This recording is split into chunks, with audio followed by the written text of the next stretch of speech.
किसी ने क्या खूब कहा है, चुनौतियों से लड़ना पड़ता है सफलता को पाने के लिए।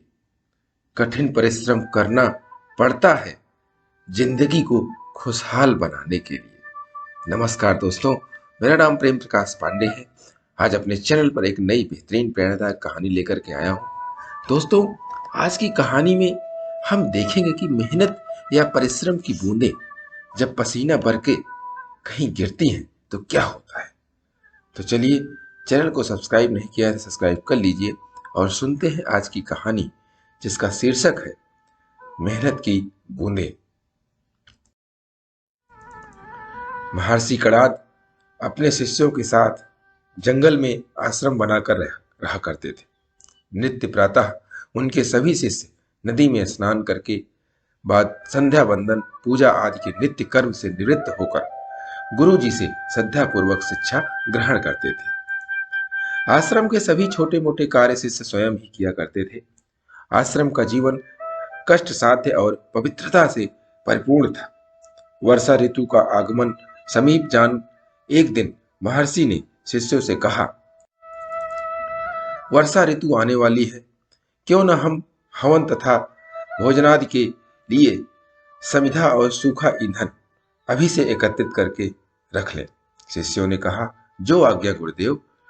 और वे सब इस शुभ कार्य में बिना देरी किए कुल्हाड़ी आदि लेकर जंगल की तरफ चल पड़े। उन्होंने बड़ी लगन, परिश्रम और हिम्मत से लकड़ी काट काट कर गट्ठर बांधे और वे उन्हें कंधों पर लाद कर आश्रम में ले आए। गुरुजी बहुत प्रसन्न हुए। उन्होंने शिष्यों को आशीर्वाद दिया।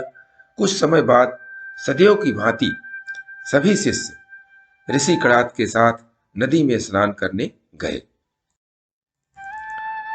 रास्ते में उन्हें वही जंगल पड़ा जहां से उन शिष्यों ने परिश्रम पूर्वक पसीना बहाते हुए सूखी लकड़ियां बटोरकर काट कर इकट्ठा की थी। वहां उस स्थान पर अब कुछ रौनक ही अलग थी। वह वन जो सदैव सूखा वीरान पड़ा रहता था, अब वहां रंग बिरंगे सुगंधित सुंदर पुष्प जगमगा रहे थे। सारा जंगल उन पुष्पों की अजीब सी सुगंध से सुवासित हो रहा था।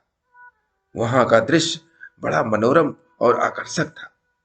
कुछ जी गुरु जी और शिष्य यह देखकर आश्चर्य करने लगे। वे सभी उस जंगल में यह विचित्र परिवर्तन देख अचरज में पड़ गए।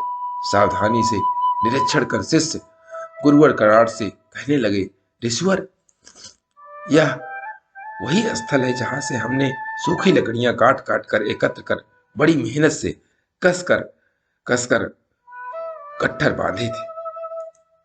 अपने शिष्यों की आश्चर्यचकित बातों को सुनकर ऋषि कणाद बोले, तुम्हारे शरीर से श्रम की बूंदें पसीना बनकर भूमि पर गिरी थी। आज हमें उसी स्थान पर यह रंग बिरंगे सुगंधित पुष्प खिले दिखाई दे रहे। वायुमंडल में यह सुगंध भी उन्हीं श्रम की बूंदें पसीना बनकर बह रही थी और भूमि को सींचकर उसे पौधों के लिए तैयार कर दिया। आज उन्हीं पौधों से पुष्पों से मीठी सुगंध निकलती दिखाई दे रही। ऋषि कणाद और कहते हैं, बालकों, यह सब तुम्हारे अथक परिश्रम का ही फल है।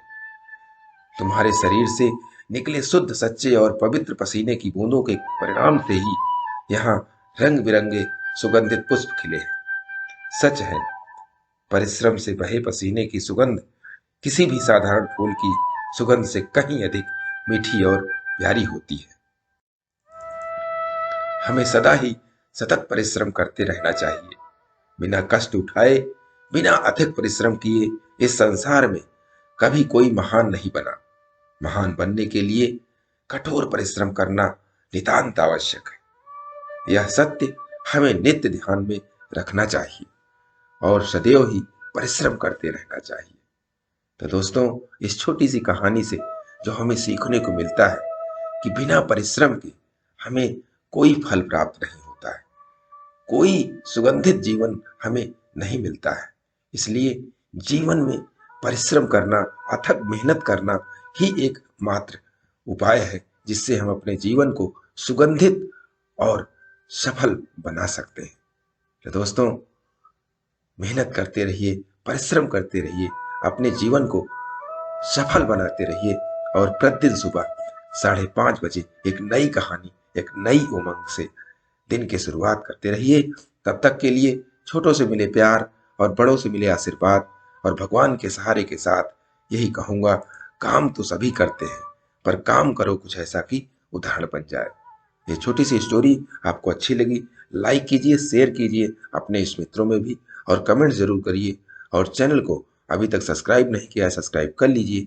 और नई नई बेहतरीन मोटिवेशनल स्टोरी प्रत्येक सुबह आपको 5:30 बजे मिलती रहे, इसके लिए प्रेस बेल आइकन।